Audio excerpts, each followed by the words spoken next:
Okay, thanks so much for the introduction. Thanks for inviting me. Always great to be back at CMU. Maybe next time it'll be in person. But I'm excited to share with you about some of our research from my groups at AI2 and the University of Washington. I'll be presenting a wide range of recent findings and results, and I'll try to point to the papers as we go through. I'm going to cover a few things in greater depth and a few things at kind of a high level, and when I do that, I'll try and give you pointers. So there are a lot of reasons to be really excited about the field of natural language processing right now. If I had to summarize the state of NLP, I would say that language models have emerged as the single most important core technology. And while there are hurdles to participating in language modeling research, which I've talked about in other settings, that's not going to be my focus today. Instead, I think I'm going to give a more upbeat take on this new paradigm of pre-training and fine-tuning, which lets researchers or groups focus on one or the other, depending on the kinds of resources they have. So big groups at big companies that have lots of data and computational resources can focus on pre-training models, and then the rest of us who are a little bit more constrained can focus a little bit more on application, fine-tuning the models to particular tasks and data sets. And so, I think it's always exciting when there's sort of one thing you can work on that, like in today language modeling, where improving that component, improving a language model's coverage, generalization ability, efficiency, understandability, making it more customizable. All of these things have the potential to impact every application area within NLP. So under this paradigm, I think there's been a consensus that's emerged around how we do NLP. And in this talk, I'm actually going to try to challenge some aspects of that consensus. So at risk of oversimplifying a bit, it's a talk, I have to oversimplify things a little bit. I'm going to characterize conventional wisdom as follows. First of all, solving NLP means matching human level performance on a wide range of agreed upon tasks. And we can debate the tasks, but humans are considered the gold standard, both for evaluation and as a source of evidence for natural language and how it works. In the first part of this talk, I'm going to highlight a few of our findings that paint a worrying picture about this position. Second, research on internal representations used by models seems to have largely fallen out of favor. I think this attitude leads to missed opportunities for customizing language models that could allow broader use in text domains and application areas that aren't really mainstream in the field right now. An example comes in the second part of this talk. Third, it's widely assumed that we have converged on the one architecture that will serve every NLP goal.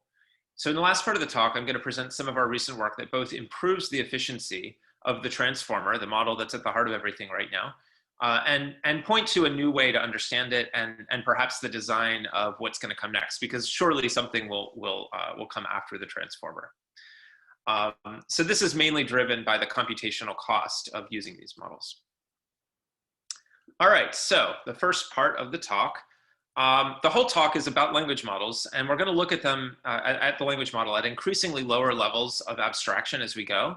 But to start out, you can think about a language model as providing a probability distribution over the word in a sequence given its left context or history. So the distribution is shown on the upper right of this slide. Language models have been around for a long time. Originally, they played the role of a kind of prior over well-formed outputs for tasks like speech recognition, machine translation, and lots more. Language models are built from raw text data, which is really good news because such data is abundant, at least for some languages.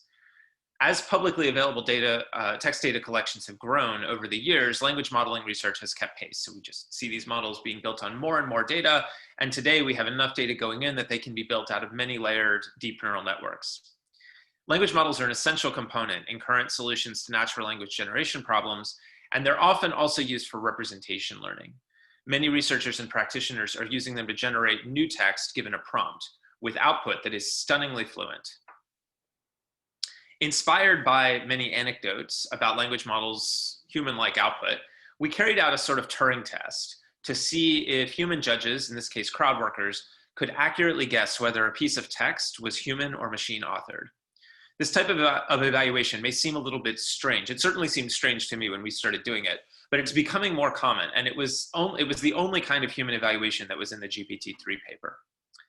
The machine-authored texts were simple continuations of a human-written prompt, the beginning of a news story, or a more narrative story or a recipe by a language model. And the judges gave ratings on this 4-point scale. When we showed them the text, we showed them which part was human-authored, and said, the bold part is human-authored at the beginning. You're not supposed to evaluate that. Evaluate the rest of the text as to whether you think a human or a machine wrote it. Skipping a lot of important details for time, I'll cut to the chase. The GPT-3 model generates text that our judges could not reliably differentiate from natural human-authored text in 3 domains. They also don't tend to agree with each other. It was basically random.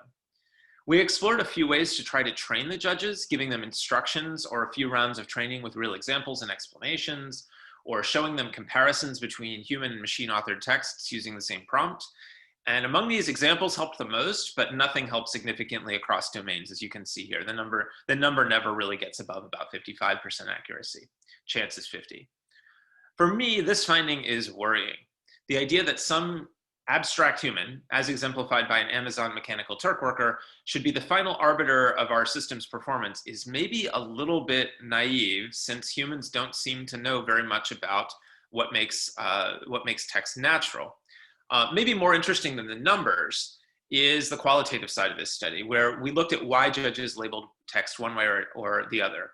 I'll call out a couple of things that we noticed when we hand-coded all the responses. First, there's a really strong fixation on matters of form, grammar, spelling, punctuation, style, rather than content. You can see here, people notice that there's no Oxford comma, and a computer would absolutely know to use the Oxford comma, or that there's everyday language, which computers don't know how to use, or there's proper grammar and punctuation, and no bot could possibly get that right. It's interesting because you see both sides. Some people think the machines are going to be good at punctuation, grammar, and style, and others think not. More importantly, I think people seem to really misunderstand and often underestimate the state of NLP. For example, they point out that machines don't know or care about emotion. Of course, you and I know that this doesn't stop a language model from talking about emotion, the fact that there's no underlying understanding or ability to experience emotion. So this is, or they comment that there's uncertainty or whimsy or creativity, these sort of inherently human characteristics show up in the language, and therefore it must be human. This is very worrying, right? In another study published at EMNLP last year, we quantified how easy it is to get modern language models to say things that many of us would consider offensive. This is, of course, a really difficult thing to study, since toxicity is not straightforward to operationalize or to automatically detect, and people will disagree about what is toxic. But even leaving room for error, our findings were fairly alarming. Without priming a language model at all, there's a good chance that it will generate text that widely deployed toxicity detection tools like Perspective API, which is again used very widely, would flag. Further, we found a large set of naturally occurring prompts that are highly likely to lead to toxic output, such as, I'm 99% sure it was someone being a blank, or so I'm starting to think she's full, and so on. This plot from the paper illustrates one way to quantify the problem. With any model, as we sample more and more random sentences, we can track the highest toxicity score among the outputs. As we increase the sample size, the maximum toxicity score will increase. But how fast? Well, with just 100 sentences, we find that GPT-2 will generate something with a rating of 0.65. GPT-1 and 3 are worse. There's a lot more in the paper that I'm not going to go into now, but one thing that is pretty clear is that the data the models are trained on is playing a role here. We estimated that more than 4% of GPT-2's training data is rated toxic by Perspective API.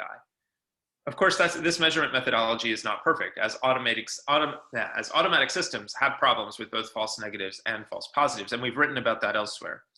But it's a starting point, and it should inspire more careful and nuanced work on analyzing content to support better curation for what we train our language models on, because they're becoming so critically important.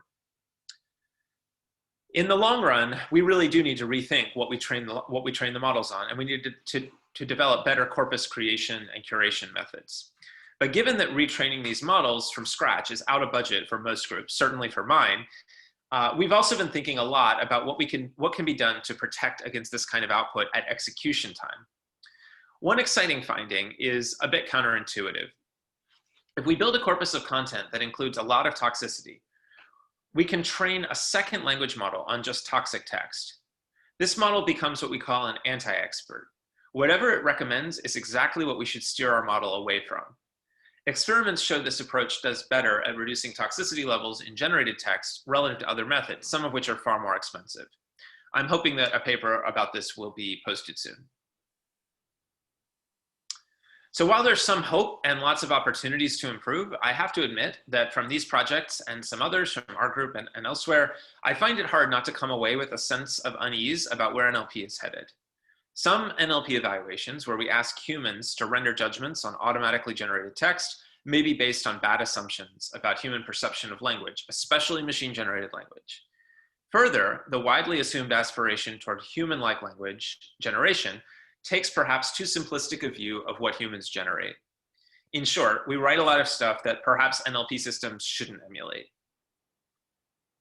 To be fair, the studies that I just presented are somewhat removed from the applications that most researchers and practitioners envision resulting from our work.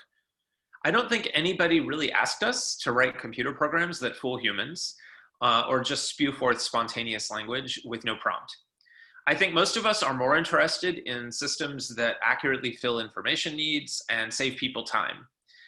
It's not entirely clear that today's trend toward language model generation will continue. I want to be clear that human judges are central to this enterprise, but we need more extensive, careful, reproducible research on how to engage people to answer the important questions that we have about our systems and their performance. In light of this, we built Genie, which is a new leaderboard experience for natural language generation research, and it offers high-quality standardized human evaluations. So far, these include machine translation, summarization, question answering, and common sense reasoning. Genie aims to facilitate research on human evaluation interfaces, how you train people, finding agreement, reproducibility, and more. And we hope that it will accelerate research on automatic metrics by providing standardized, up-to-date data. If you're building text generation models, you can let AI2 run your human evaluations for you for free, at least for now. Turning to data, we need greater transparency in the data sets that underlie these big models, especially models that are widely used by many projects. Analysis methods need to be developed to help us understand what's in our large data sets and how to exert better control over them. We need more transparency around the corpora that are used to build big language models specifically. So for example, our team recently orchestrated a public release of the C4 dataset, which was used to build Google's T5. We need more discussion and research around our human evaluators too. How do we train them, and how can they give us the most useful information about how to improve our systems? I think there are lots of open questions here, and I'm excited to see where things go in the research community as we more critically evaluate how we're evaluating and deploying these models. Okay, so that's the first part of the talk. In the beginning, I gave a caricature view of what I take to be many people's thinking about the design of models in NLP. And it might appear like we're now in this state where all we need to do is pour in some text and train up a language model, or just download one that Google or Facebook trained for us, and then it's party time. In this part of the talk, I'm going to present one project where we found promising benefits from rethinking one of the core assumptions in neural language models. To get there, we need to go a little bit deeper, though, into the design of these models. The form of the probability distribution over next words is pretty universally what's on this slide, or something very close. Starting at the bottom, the history words are embedded as vectors, which we'll call input embeddings. These are passed through some kind of encoding function, some neural network, typically today a deep transformer. This gives a vector encoding of the history denoted H. We apply an affine function to H to get a score for every vocabulary word. And the parameters associated with candidate next words at the output level are called output embeddings, shown here in red. There's also typically a bias value that encodes information about the frequencies of words ignoring context. That's shown in yellow. Finally, the scores are passed through a softmax function to project them to a valid probability distribution. There's been a huge amount written about the encoding function and the embedding parameters, but much less has been said about the vocabulary V, which determines the support of the probability distribution, or the set of words that are given scores in the first place. In most projects, decisions about tokenizing the training data are made once, and the vocabulary is fixed, and any work that uses the model after that is stuck with those choices. When you think about using these models on data that looks different from the training text, this seems like a real problem. Consider the emergence of new words on social media or in technological and scientific domains. Now, I realize that byte pair encoding and similar methods allow a language model to process any new word. I'm not talking about the out-of-vocabulary problem. I'm talking about the fact that some words get a bundle of dedicated parameters, their input and output embeddings and a bias value, and others don't. This latter set gets a more compositional treatment. And our idea in this work is to give every word the same compositional treatment. We call this model Grok. It completely eliminates word type specific parameters. When you execute your language model, you can score any input or output word that you want. You can completely change the vocabulary considered by the softmax function without having to learn anything new. Once we've embraced a fully compositional approach to the word representations, we can incorporate outside information sources like lexicons and dictionaries. This is what we mean here by grounding, though I'm sure you can think of other ways that word representations could be grounded using other resources. One project we published a couple of years ago was KNOWBERT, K-N-O-W BERT, which grounded words to a knowledge base. I'll focus today on how we build Grok for language modeling, although the idea could be applied to many kinds of networks for many kinds of tasks. First, notice that this project doesn't have anything to say about the encoding function. The neural network design choice is completely orthogonal to our design of word representations. In the experiments that I'll present today, I'll report on an LSTM, though everything I'll present could be done with a transformer network, and in fact, that's something we're actively working on now. Let's turn to the input embeddings. The classical approach to input embeddings is to use a lookup table, essentially a matrix with one row per word in the vocabulary. And so every word has an assigned vector, and the values in that vector are trained as parameters like everything else. Inspired by surface variation in informal and social media text, some people have used character level compositional models, like convolutional networks, to build up word vectors from the surface string. This way, the vector for hypothermia, for example, will probably be fairly close to the vector for misspelled variants of that same word and for words that are spelled similarly. Another idea is to use linguistic resources that encode information about relationships among words. For example, synonyms and hypernyms indicated by WordNet suggest that some words should have vectors that are close to each other. We used this idea years ago in a project called Retrofitting, where word vectors, after they were trained, were adapted to fit one of these lexical resources like WordNet. Here, we're proposing to define a word's vector partly by summing up its neighbors' vectors. The same idea can be applied to dictionary definitions. Here, we take an encoding of the words in the definition and let it contribute to the word's vector as well. So in Grok, we create base encodings from the surface string and then use these alongside combinations of WordNet neighbors and definition words to create our compositional input embeddings. Note that we only use the dictionary for words that are unknown, that don't have a base encoding. Okay, so that takes care of the input embeddings. We can now encode the history as a fixed size vector in a way that uses no vocabulary dependent parameters. As you might be aware, that's all been done before. But what's new here is extending this property all the way through the model to include the output parameters as well. Output embeddings have gotten a lot of attention lately. Originally, they got a separate lookup table, but in 2017, a couple of papers proposed tying the output embeddings to the input embeddings, reducing the number of parameters in the model substantially. More recently, researchers have been exploring the use of a neural network that transforms the input embeddings before using them as output embeddings. Here, we build on Pappas and Henderson. Pappas is one of our co-authors, who used a deep residual network for this transformation. Coupling this with our compositional input embeddings, we can now view our output embeddings as compositional as well. So no more word-specific parameters, unless our model has this bias vector, this little bit in orange. So you can probably guess what we're going to do here. To create bias values, which are like log frequencies of words that don't account for context, we're going to reparameterize this last bit as a function of the output embedding, adding just a few more parameters, none of which, again, are specific to any vocabulary item. So we take the output embedding, which is compositional, we transform it linearly, pass it through a sigmoid, and that gives us our bias value for word X. So now we have a language model where none of the parameters depend on the vocabulary. Of course, the set of words you choose to include in the softmax during training and during execution will matter to your model's behavior and performance. But in principle, you can change the vocabulary at any point, an operation that was not well defined in earlier language models.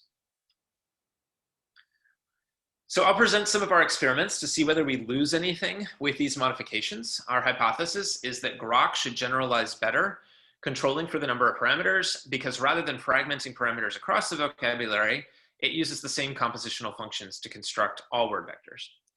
For the main results, I'll report on the Wikitext2 task with a 33,000 word vocabulary. Again, we used a strong LSTM in these experiments, which aligned with our budget. But all of this could be done with transformers, and that's something we're working on now. Here's how I'll present the results in this experiment. We want models that generalize well, so lower values on the y-axis, lower perplexity, and that use fewer parameters, so lower values on the x-axis. There are a bunch of design choices in language modeling that can impact efficiency and performance. So really any model we report on could be a whole set of points showing a trade-off between model size, smaller is better, and generalization to new data, lower perplexity. I'll show models from the literature as comparison points, but keep in mind that each one could be made smaller or larger through different design choices. And it's well out of our budget to do the full range of comparisons, but I think these are reasonable choices that give us some sense of what's going on with Grok. So here's the plot. Notice first that tying output embeddings to input embeddings, so in the middle there, tied, denoted by Press and Wolf, led to smaller, better models, and adding input to output transformations led to further improvements. Notably, Bievsky and Auli, which is a very strong baseline, which also reduced the model size and got a perplexity gain. Grok makes those output embeddings compositional, transforming them from compositional input embeddings, and as a result gets a big reduction in perplexity, 18% reduction compared to the old lookup approach, and 10% reduction compared to Bievsky and Auli. The deep residual network, the lexicon, the dictionary definitions, all of these things are contributors to this perplexity reduction, as shown by our ablations.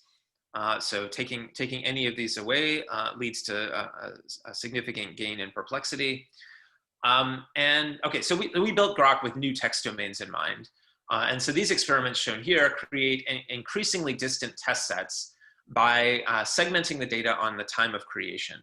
So we train on 2007, and then we test and evaluate on models that are increasingly distant in time.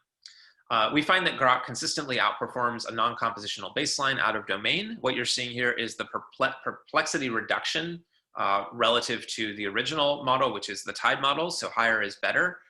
A local cache, which is an orthogonal design choice, is a solution that's been proposed for this kind of situation by others. And in near domains, this doesn't make much difference when applied to the baseline model. But in more distant domains, this cache is really important. But that can be combined with Grok to nice benefit. There's a lot more in the paper. Our analysis shows that Grok's contributions to perplexity are coming mainly from lower frequency words. And we find that Grok is robust to a smaller lexicon, a relevant finding if you work in technical domains. I know that retrofitting and techniques like that have been really widely used in sort of health-related and medical-related NLP, where there are ontologies and other kinds of lexicons that can help give more knowledge to one of these models. So I think there's a lot of promise for using Grok in that kind of setting. There are also some computational tricks that are important to keeping Grok efficient and on par with the other models. So I'll point you to the paper for those. So summarizing this part, I told you about Grok, which is a way to eliminate all the vocabulary dependency in the parameters of your neural language model. making it possible to adapt your model in situations where you want to add new terms to the vocabulary. We have a lot of ongoing projects with Grok, so please watch this space. And next time I talk to you, I'll probably have more to say.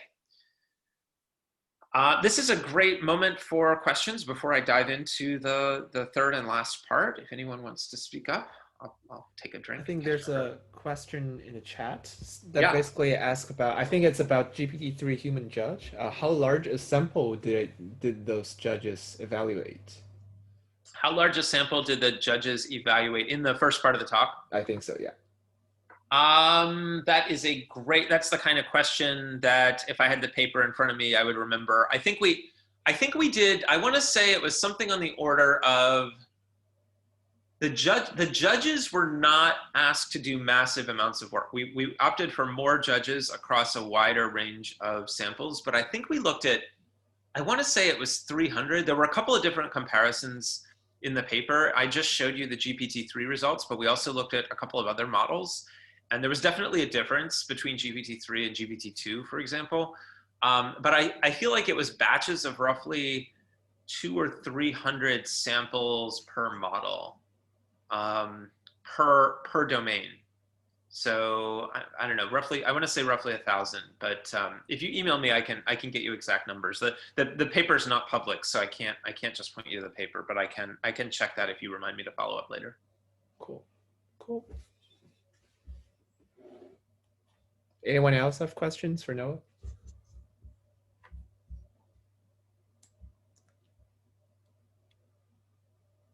Okay. So I guess we'll go ahead. I'm happy to take more at the end. Looks like Jack raised his hand. Hi, Jack. You want to unmute? Hey, Noah. I was excited to see you giving a talk today. I apologize if you just answered the question in the last 60 seconds while I stepped out of the room.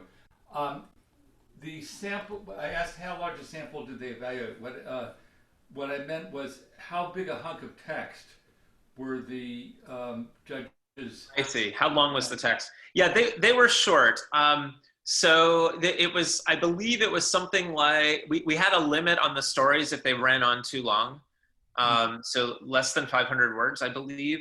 But the recipes are all pretty short. The news stories are like one paragraph. I think we had a hard limit on the size of the text. And if the language model didn't hit a stop symbol before it got to that upper limit, we truncated.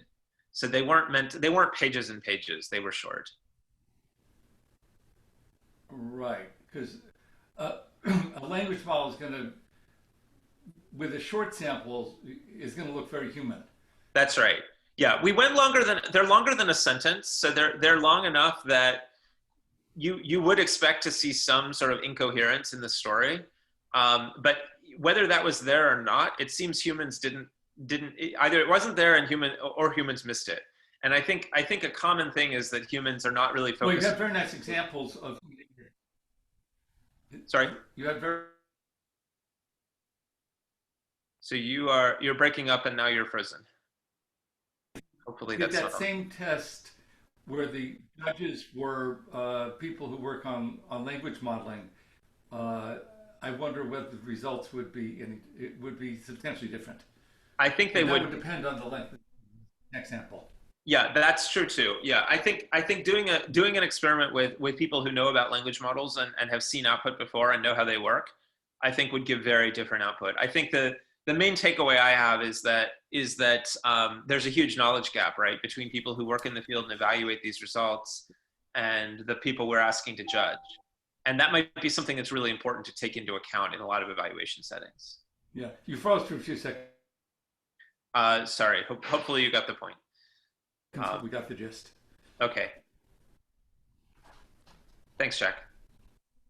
Sure. Okay, so I'll keep going. Hopefully our connection is okay. So for the last part of the talk, I want to go farther down the stack and look inside the transformer neural network. And I know this is the part of the talk that's going to be most exciting for people who like hacking on the neural nets. When used in language modeling, transformers provide an encoding function. So that green function on my earlier slide. And they take a sequence of history words embedded as vectors and pass them through alternating attention and feed-forward layers. I'm deliberately leaving out some other bits like layer norm and residuals that aren't really important for today's talk. I want to really quickly call out a project by my student Ophir Press that was published at last year's ACL, where alternative layer orderings were found to be beneficial. So in particular, he introduced a variant called the sandwich, which doesn't strictly alternate feed forward and attention. It's worth a look if you're interested in this kind of thing. But regardless of your ordering, for longer sequences, most of the computational work is done in the attention layers. And we're going to focus entirely on those today. Long sequences are really important in question answering, document level translation, and applications that are farther afield from NLP, like speech recognition, comp bio, and computer vision.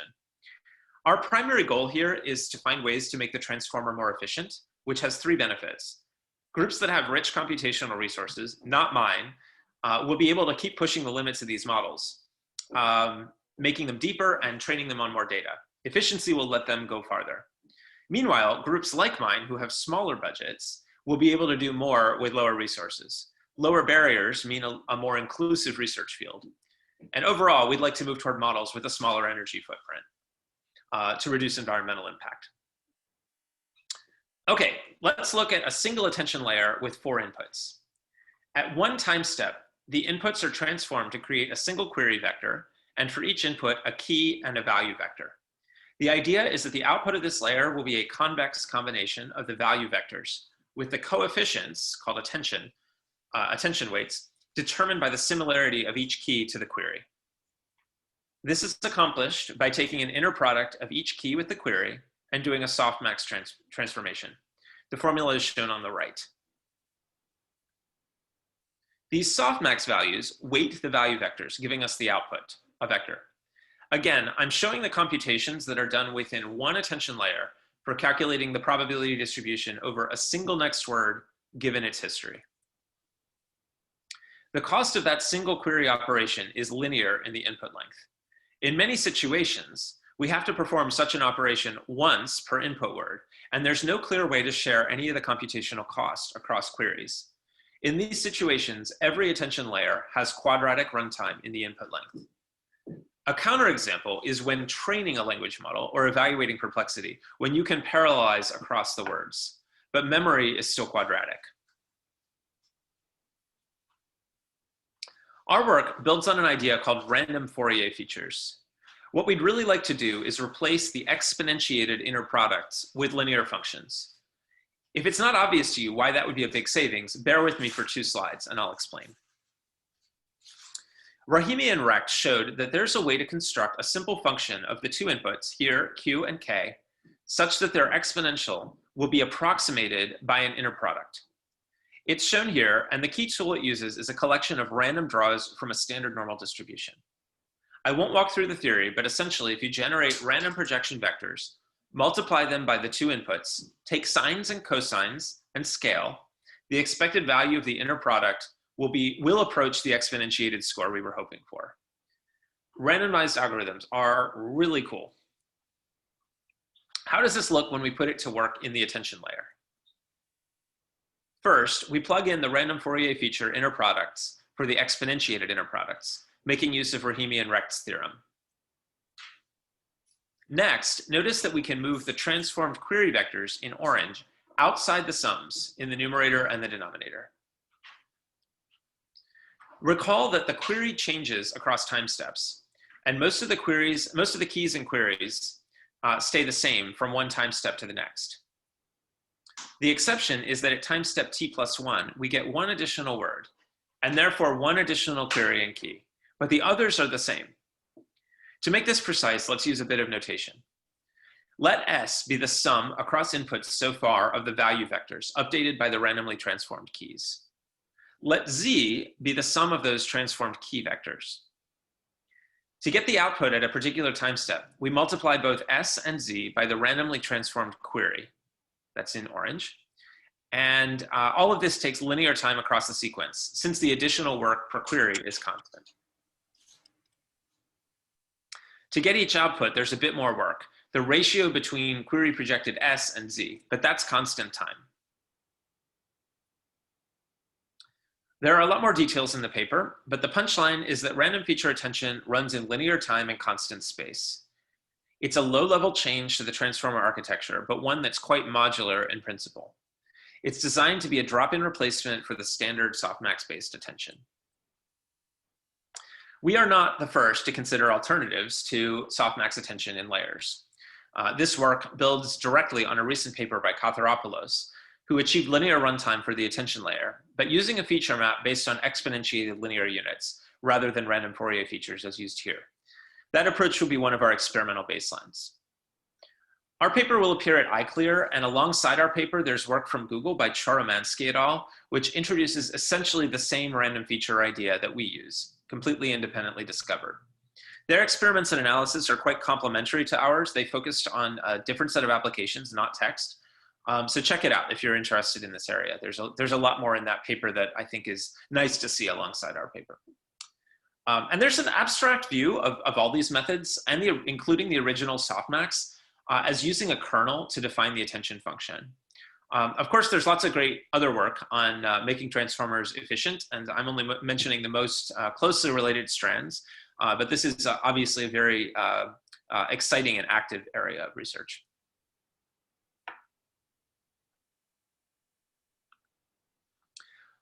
So beyond the potential efficiency gain, this reanalysis of the attention layer leads us somewhere really interesting. Those running sums from word to word might remind you a bit of recurrent neural networks, which I didn't really cover in this talk, but I'm assuming people are at least somewhat familiar with. Stepping back to a higher level view of language models, one of the appealing properties of RNNs was that reuse of the hidden state from the previous time step and computing the hidden state from the current time step. So this slide reminds you of the general setup that I presented earlier in the talk at the bottom. And at the top, it shows the special case of a recurrent language model.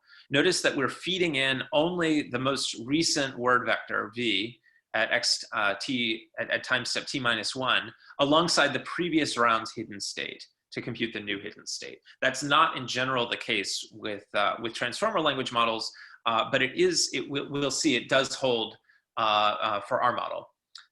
So in a model that uses this recurrence, we don't look at all the input vectors every time, just the most recent one. It's helpful to unroll the computation graph a bit to get this intuition.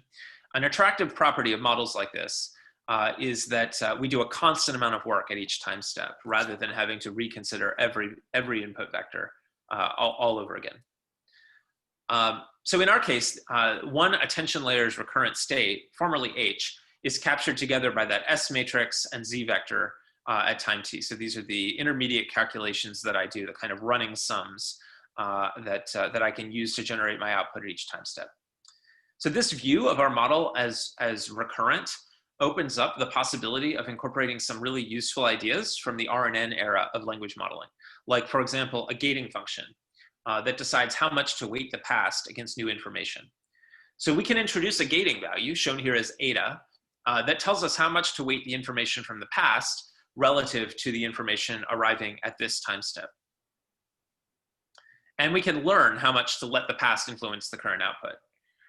Doing this invites a kind of recency bias, which is an essential assumption in recurrent models that until now was not actually present in the transformer. The transformer doesn't have an inherent built-in bias to focus on the most recent inputs. It has to learn to do that. Your initial reaction to this might be negative. Isn't bias a bad thing?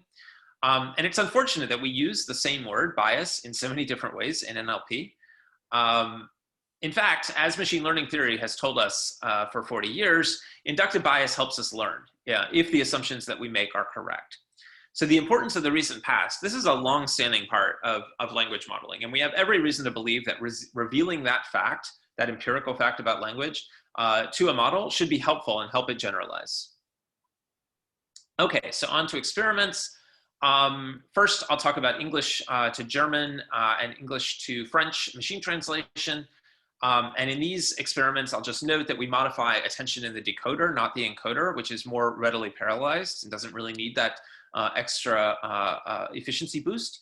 And we're going to compare to transformer base. We use 128 cross-attention, RFF features, and 64 causal ones. We've done experiments since then, which I won't report on here, that suggests that you can get away with a lot less than this, but this is what's in the paper.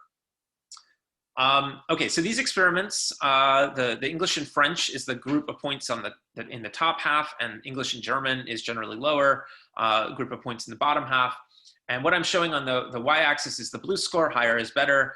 And what I'm showing on the x-axis is speed up relative to that black baseline, the dash on the left. So these experiments show that our method gets nearly a 2-time decoding speed up on machine translation. And the LU approach from Katharopoulos that I mentioned earlier gets a slightly bigger speed up, but our method does this with essentially the same blue score as the baseline. The LU model takes a substantial hit on the blue score. One thing we noticed is that method trains more slowly, so it's possible that it would catch up with more training, but our method is getting there with the same amount of training. Okay, I'll turn to language modeling next. Here we experimented with Wikitext 103. These experiments were done with industry collaborations, which gave us access to considerably more compute infrastructure. So we were able to work on these big transformer-based models and larger data sets. Here we're comparing to the self-attention model of Bayevsky and Auli, and we're using 64 random features.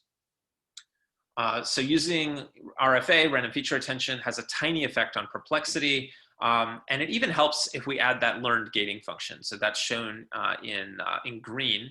And notice that the LU feature map, in contrast, has a negative effect on generalization.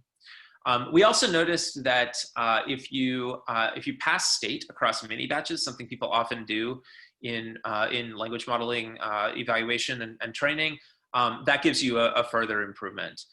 So these little details are kind of important, but our method also benefits from the same trick. Okay, I'll stop here. I described random feature attention, a linear time drop-in replacement for softmax attention. This approach isn't just a speed up, it also opens up a new conceptual connection to recurrent models, which I find really exciting. I would like to understand all of these models better, and we know some things about classes of recurrent models and their theory that we don't really have much of a sense of for the transformer yet. So I think we can make a better advance on understanding how the models work and what they can and can't do when we make these connections. The paper has a lot more experiments. We found, for example, that RFA is the only available approach that's competitive in both speed and accuracy on long text classification benchmarks. I'll close by bringing RFA back to the pre-trained language models that are on everyone's minds these days. Our recently released paper introduces a way to swap in linear attention to a model that's already trained. And there are some interesting wrinkles here. For example, defining a feature map based on a trainable multi-layer perceptron rather than the random Fourier feature seems to work better at a small cost of more parameters. But that kernel view is still really important. We also find that leaving 25% of the attention layers unchanged is important for performance. So doing that, we can match very strong baselines. Okay, so I'll wrap up the talk. I pointed to some important challenges at different levels in the NLP research stack. We talked about evaluation in language model-driven NLP and ongoing challenges.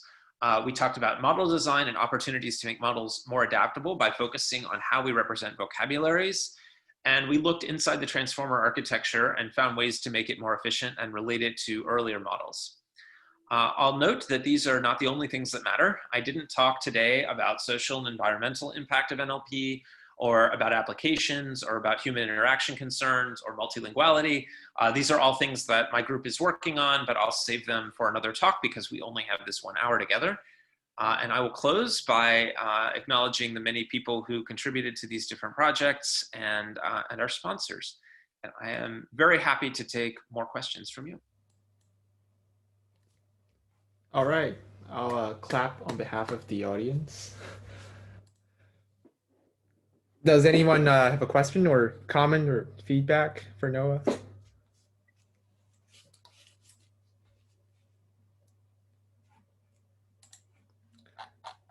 Well, maybe I'll start with a question that I have. Actually, two. I think one thing that you didn't talk about when it comes to language modeling is, so other than autoregressive ones, there are also masked language models, right? Which kind of feels like, it's like a pseudo likelihood kind of approximation, which does not only depend on the left context, but also the right context. So in that case, like what's the difference? Like what will be the difference in terms of the evaluation, the model design, architecture that you mentioned when it comes to this autoregressive versus masked language model comparison? Yeah, it's a great question. So I think the motivating cases that were driving the RFA advance really do come from the left to right setting, which comes up in machine, really important in machine translation. So far, the non-autoregressive, sort of more BERT-like models for MT haven't really been competitive. I think it's interesting. Some of my students are working in that area, but we were really thinking more about left to right generation decoders, where you have to consider each prediction before making the next one.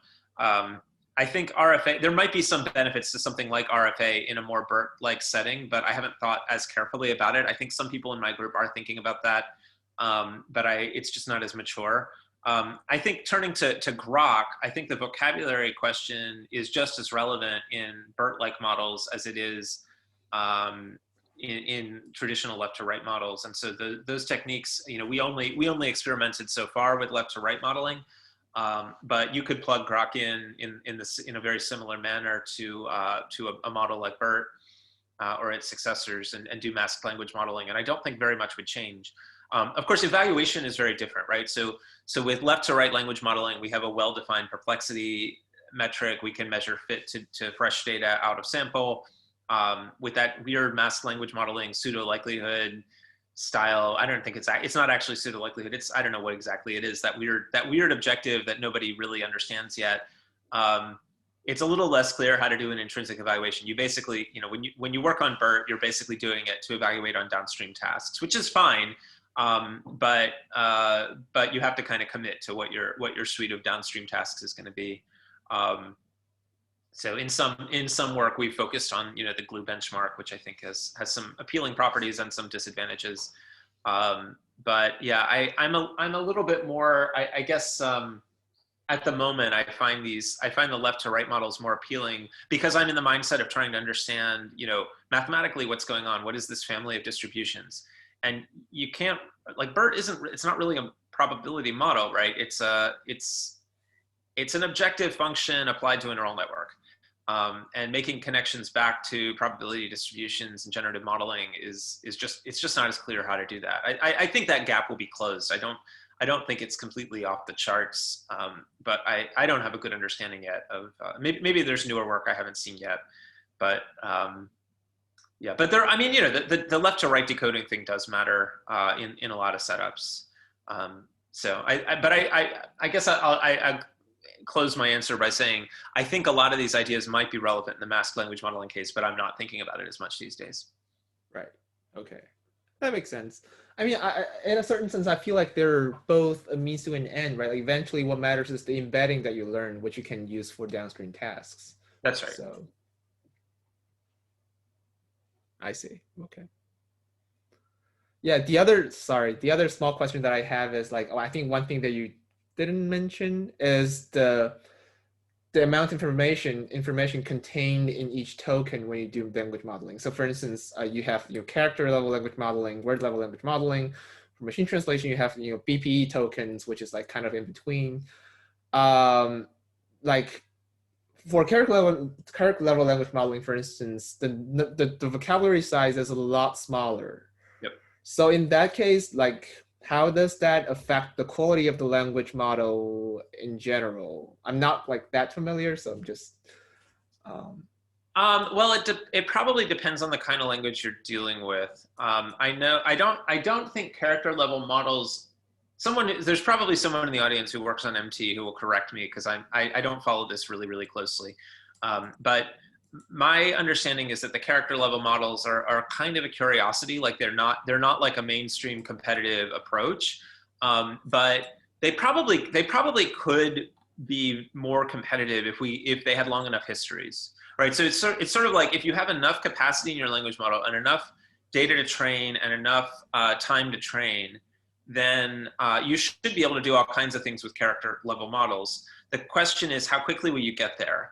And how much data will you need to see? And do you have a long enough effective history influencing what you see, right? You basically, you have a lot more tokens now. And so if things are limited by the number of tokens going in a particular batch of training, then seeing fewer tokens is going to harm you when, effectively, when you're dealing with characters. So I guess when we're doing MT with the mainstream standard languages, we tend to be using byte pair encodings. And it's been, I haven't seen people find, I just haven't seen a lot of work recently that suggests we can do much better. I think there's a sense for a lot of languages that are outside the mainstream where there's a lot less data. And often there's kinds of lexical complexity that we don't see with the big languages. So English and Chinese, for example, have very low morphological complexity. But if you're trying to translate languages that do have a lot of morphological variation, knowing something about that and encoding it in the tokens might be beneficial. And so I think there's, the bets are off when you turn to those settings and you get away from the big language, from German, English, French, and Chinese, and maybe a couple of others. There's maybe more opportunity to do better. And it's really a tricky question. We used to have a homework exercise when I taught at CMU on this, how should you tokenize and how will it affect downstream systems? If you're overly aggressive, you may have a smaller vocabulary, but now your model has to learn more about all the associations of these tiny little pieces. But if you can do bigger segmentations, then your vocabulary will explode. But on the other hand, each item carries more information. And so there's just an inherent choice that has to be made. And so much depends on the data, the style of the language, the amount of noise and variation in the language, in the text corpus. It's hard to give a good prescription. Right, makes sense. There's a question in the chat by Hack or Hake. I'm not sure how to pronounce that. So the question is, what will this suggested transformer-based approaches to clinical or biohealthcare text applications? Sorry, say it again. What are what will be the suggested transformer-based approaches to clinical or biohealthcare text applications? So I don't really work in this area, but my understanding from people I know who do is that you take the transformer pre-trained by Google or somebody, you continue to train it on data in your domain. And then, people do all kinds of things with these pre-trained models once they've been moved or adapted into the domain of interest. They connect them up with knowledge graphs to do knowledge graph completion. They do information extraction. They probably are building QA systems. There's a whole, anything you can think of with text where people have tried to do NLP, you could try to do it in that domain if you have data. And yeah, I think, one of the really exciting things about these models is that they allow some level of transfer. They're pre-trained on general web text, but they know, some of what they capture is sort of generic about language. And when you continue to train the model on data in your domain, it tends to adapt nicely. It's like a really good initializer, right? Google trained this really good initial model for you, and now you don't have to do nearly as much work to get the model to do to be first good at predicting words within your domain, which isn't useful on its own, but that's a good stepping stone. Better fit with language modeling tends to be a really good stepping stone to getting better performance on a supervised task with less data. So I'm not sure if I got it at what you're asking, but hopefully that helps. Cool. There's a question from Billy. Billy, do you want to just directly ask the question? Yeah, sure. Thanks for the wonderful talk, Professor Smith. So I still remember your talk 2 years ago about neural FST, and you mentioned there is a trade-off between explainability and the model, the performance itself. So I'm just wondering, do we have to rely on post-hoc or downstream, by measuring downstream task performance to understand transformer models, or basically these days people try to measure the quality of embeddings? Is there a way to design a a layer within the transformer modules to better control their behavior, like as a step to kind of, pre-design some sort of either it's in convex or sort of like a controllable style layers to stuff in the transformer modules to control their behavior. Do you think that kind of like a direction is promising, or there are problems there with that? So when you say control, are you talking about like controllable generation, or do you mean something else? I mean, like kind of explainable modules instead of just like, black box, Yeah, gradient I see flows. what you mean. Yeah, I mean, I think the answer right now is no, we don't know how to do that. But I think, so what I don't remember exactly what I covered last time I talked at CMU, but likely I was talking about rational recurrences. You were talking about using first order logic, like sort of like a neural FST. It was Yeah. We were showing how a number of recurrent models, recurrent neural nets used in NLP could be understood through the lens of finite state machines. And we did continue that line of work. We had a theoretical paper at ACL last year that proved some strict class relationships among different kinds of RNNs around whether they count and how much memory they have. We showed the LSTM is not rational. Rational is one of these classes that we had identified before, and so we kind of extended that theory. So I think, does that mean it's all interpretable and understandable? No, not quite, but it's a step, right? It's giving us a class of models whose properties we have a good understanding of. And I kind of feel like there's a few angles on this. One is that you would ideally like to say what properties you want your model to have up front, and then build a model that has exactly those properties. And then you have certain guarantees maybe around how you can interpret intermediate quantities in the model. Like, oh, these are states. I can think of this as a distribution over states in a finite state machine. That's a nice interpretability property for people who understand those kinds of models. Another kind of different angle is, can we take a model like the transformer and slowly creep it back towards things that we do understand a little bit better? And so that's kind of what we're doing here when we give a recurrence view of the transformer and think about it as having a gating function. That's basically turning it into a kind of recurrent model. Which I think is interesting, but it's a baby step, right? All of these things are it's not all or nothing. Like I don't actually think we can say mathematically what it means for a model to be interpretable. All we can do is say, here are properties that we believe these quantities will have, and these are we can prove that that this style of interpretation is faithful to what the model's actually doing, or you can transform this model into that kind of model, and therefore this is a useful way to look at the model. But these things are, some of this will work for some applications and some analysis settings and some won't. So it's not all or nothing. It's kind of an ongoing uphill struggle. Probably many PhD theses will be written trying to get better understanding around what these models are and are not. I think this is an important, part of the antidote around all the hype around what these models can do, right? When I look at people getting confused about whether machines can talk about love and so on and so forth, like that represents a real general lack of public understanding. But the situation is not helped when researchers have no idea how the models work either. So I think these are some prongs on a hopefully much bigger multi-pronged attempt to improve the ways in which we understand the models. But yeah, it's not black and white. Thank you.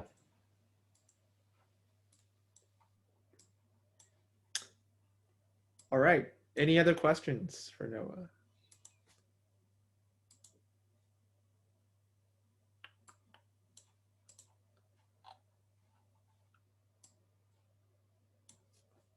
Okay. Well, if there's no more great questions, to see everyone. Thanks for having me. yeah, let's thank Noah again for this amazing talk on language modeling. Well, as a reminder, we're meeting again at the same time next week. And Noah, hopefully we're gonna have you back physically at CMU sometime very soon after the pandemic.